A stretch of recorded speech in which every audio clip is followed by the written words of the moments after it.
안녕하세요. 김정호의 경제TV, 오늘은 공영방송 이야기입니다. KBS가 다시 수신료 인상을 들고 나왔습니다. 현재 월 수신료가 2,500원인데요. 3,840원으로 올려달라고 떼를 쓰고 있습니다. KBS 이사회는 이미 통과했고요. 국회 문턱은 아직 못 넘고 있습니다만은 여당이 총선에서 승리할 경우 통과될 가능성도 배제할 수가 없습니다. MBC까지 자기들도 공영방송이라면서 수신료에 숟가락을 얹겠다 이렇게 나섰습니다. 이 방송사들의 적자가 한두 푼이 아니니까 절박할 만도 합니다. KBS 경우 2018년에 적자가 585억 원이었는데 2019년엔 759원으로 사업 적자가 늘었어요. 광고 수입이 줄어든 것이 큰 원인입니다. 2018년 광고 수입이 3,328억 원이었는데 2019년엔 780억 원이 줄어서 2,548억 원이 됐어요. 부동산을 팔아가지고 겨우 급한 불은 메워 놓았다는데 계속 그럴 수는 없겠죠. MBC도 3년 연속 적자고 2019년에는 적자 금액이 966억 원이었다고 합니다. 광고 수입이 줄어든 이유는 시청자들이 떠났기 때문입니다. 안 그래도 시청자들이 스마트폰으로 유튜브를 많이 보는 추세인데 소위 공영방송이라고 하는 것들이 정권의 나팔수까지 되었으니 누가 그 방송을 보겠습니까? 특히 뉴스나 시사 프로그램은 기피 대상이 되어버렸습니다. 결국 공영방송이라 해도 시청자들이 봐주는 프로그램은 트로트 경연이나 드라마, 예능 같은 것들인 셈인데요. 다른 민간 채널에서도 얼마든지 볼 수 있는데 왜 시청료를 내야 한단 말입니까? 공영방송이라고. 결론부터 말씀을 드리자면 시청료를 올려달라 할 것이 아니고 아예 문을 닫거나 민간에 매각하는 것이 맞습니다. 일반 기업 같으면 진짜 그렇게 되었겠죠. 신문업계에서 공영신문사가 필요 없지 않습니까? 이제 방송에서도 공영방송이라는 것이 필요가 없습니다. 필요 없는 정도가 아니라 적극적으로 폐지를 해야 돼요. 더 나아가서 방송사의 설립 자체를 자유화할 필요가 있습니다. 우리 유튜브 방송 만들듯이 말입니다. 자유민주 체제의 핵심은 표현의 자유입니다. 하고 싶은 말을 자유롭게 할 수 있는 자유, 그것은 자유사회를 지탱해주는 핵심 중에서도 핵심입니다. 그래서 신문사를 세우고 신문을 발행하는 것은 자유롭게 허용하는 겁니다. 특별한 경우가 아니라면 신문 내용에 대해서 검열도 하지 않습니다. 출판사도 신고만으로 설립이 가능하고 책은 어떤 책이라도 자유롭게 펴낼 수 있습니다. 대한민국 헌법 제21조는 그렇게 표현의 자유, 언론의 자유를 보장하고 있습니다. 신문, 책과 마찬가지로 방송도 표현의 한 수단입니다. 누구나 유튜브 방송을 할 수 있듯이 지상파든 케이블 TV든 하고 싶은 사람이 원하는 대로 할 수 있어야 합니다. 그것이 헌법이 보장하는 표현의 자유, 언론의 자유 원칙에 부합하는 것이죠. 이치가 그러함에도 방송만 유별나게 공영방송, 국영방송이 주도권을 잡아왔습니다.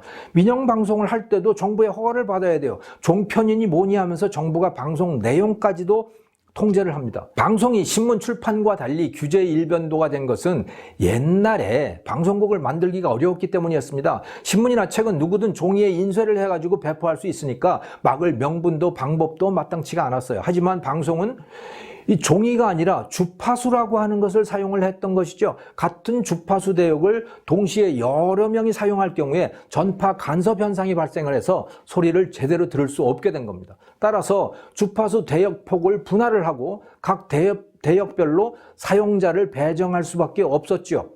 그래서 정부가 개입을 해가지고 방송사에게 주파수 사용권을 배정하려다 보니 자연스럽게 방송 허가 제도가 생겨났던 겁니다.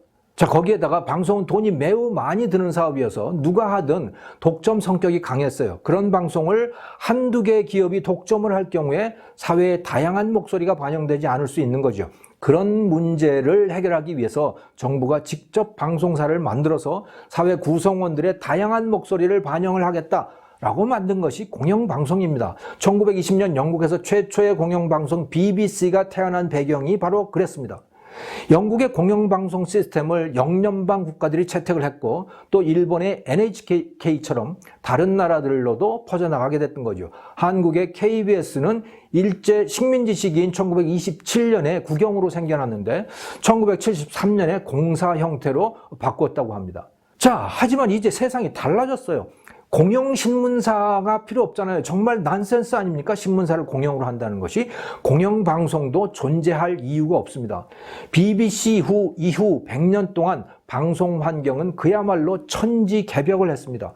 무엇보다 채널의 개수가 거의 무한대로 늘어날 수 있게 되었어요.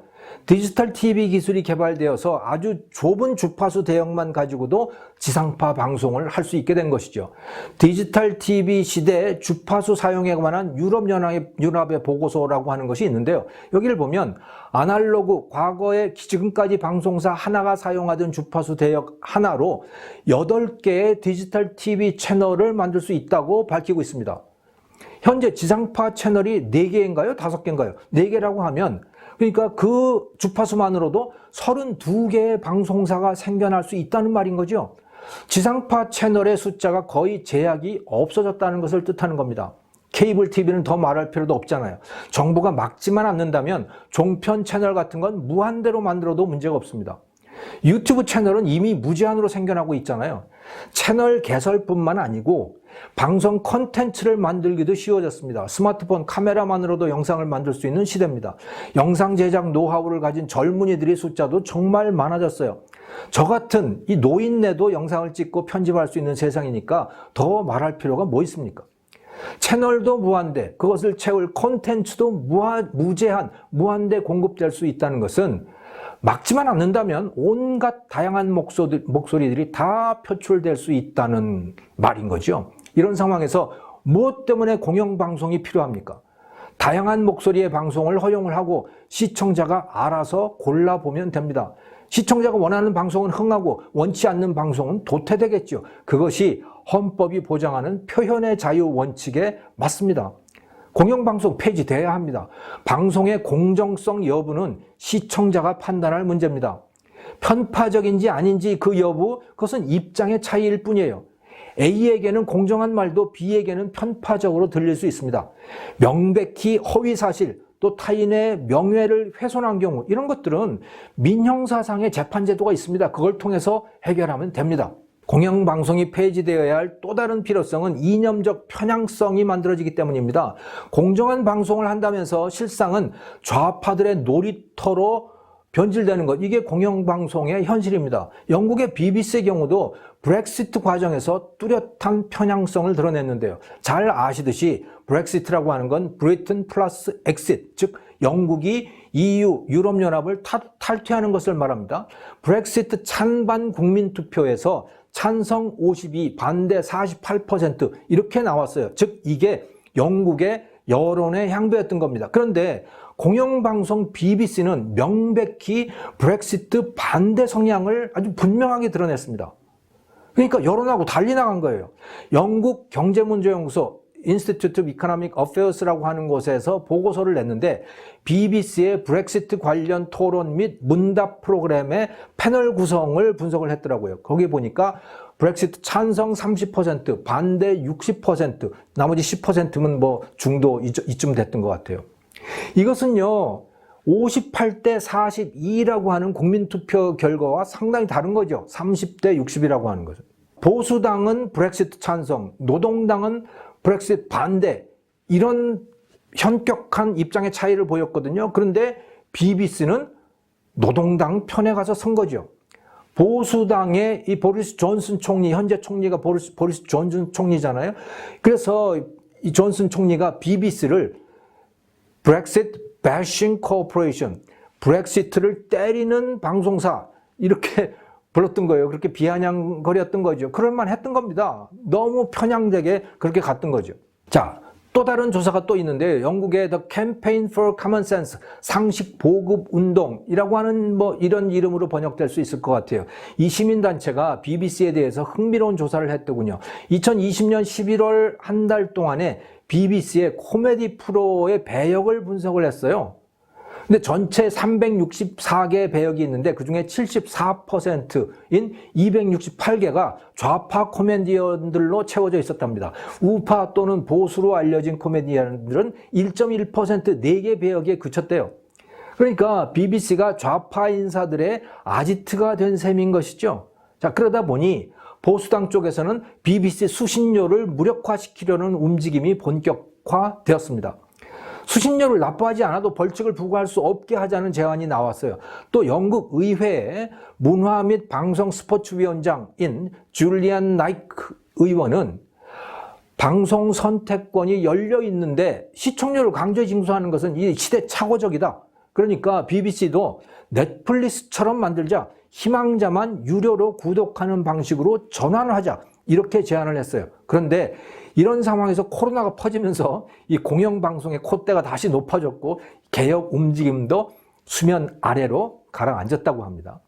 자, 한국의 공영방송은 좌편향이 더 심한 것 같습니다. KBS와 MBC 뉴스 시사 프로그램, 이거 거의 정권 선전용인 것으로 보여요. 심지어 광고마저도 요즘에는 국토교통부, 환경부, 부산시 뭐 이런 정부 부처 홍보가 왜 이렇게 공영방송에 이런 홍보가 많아졌는지 정말 눈에 거슬릴 정도입니다.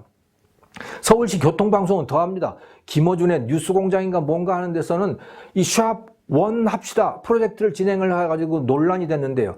샵 1 합시다라고 하는 건 1 합시다로 읽고 있잖아요. 자, 그런데 이거 뭐 1 합시다 이런 것 같지만 또 누가 봐도 이거 1번을 찍읍시다 뭐 이런 거 아니겠습니까? 1번 합시다 이런 것으로 알아듣게 되는 거죠. 이 지금 같은 추세로 나아가면 한국의 방송사들이 중국의 CCTV나 북한의 조선중앙방송처럼 되지 말라는 법도 없습니다. 이런 방송은 제일 먼저 폐지를 해야 합니다. 그런 거 하고 싶으면 자기들이 하고 싶은 말을 그렇게 하고 싶으면 자기 돈 들여서 방송을 만들어서 하면 돼요. 자기 유튜브 방송 만들어서 하면 되는 거죠. 공영방송이 세금 써가면서 정권 홍보하는 것을 용납해서는 안 됩니다. 시청료 폐지는 당연하고 더 나아가서 공영방송 자체를 없애야 합니다. KBS, MBC 교통방송 모두 폐지하든지 민간에 매각해야 됩니다.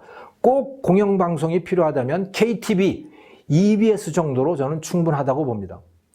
민간 방송에 대한 허가 제도 역시 폐지해야 됩니다. 각자 하고 싶은 말을 하는데 왜 정부 허가를 받아야 됩니까? 유튜브 방송처럼 누구나 방송을 할 수 있게 해야 합니다. 방송 재허가라고 하는 제도 역시 폐지해야 돼요. 주파수 사용권은 정당한 가격을 받고 방송사에 매각한 후에 알아서 운영을 하든 처분하든 자유에 맡기는 것이 저는 옳다고 봅니다. 케이블 방송도 누구나 방송을 할 수 있게 자유화를 해야 하고요. 종편이 몇 개만 허용된다 이런 식의 제도는 이제 난센스다. 기술적으로 무한히 많은 방송이 가능해졌는데 정치적으로 막을 이유가 없습니다. 저의 제안이 과격하게 들릴지도 모르겠어요. 하지만 방송제도의 틀이 만들어졌던 이 100년 전에 비해서 방송사업을 둘러싼 기술과 경제적 환경은 이미 혁명적으로 변했습니다. 완전히 딴 세상이 돼버린 거예요. 그런데도 계속 자유롭게 방송하겠다는 국민을 속박하는 것은 탄압이 아니라고 할 수 없는 거죠.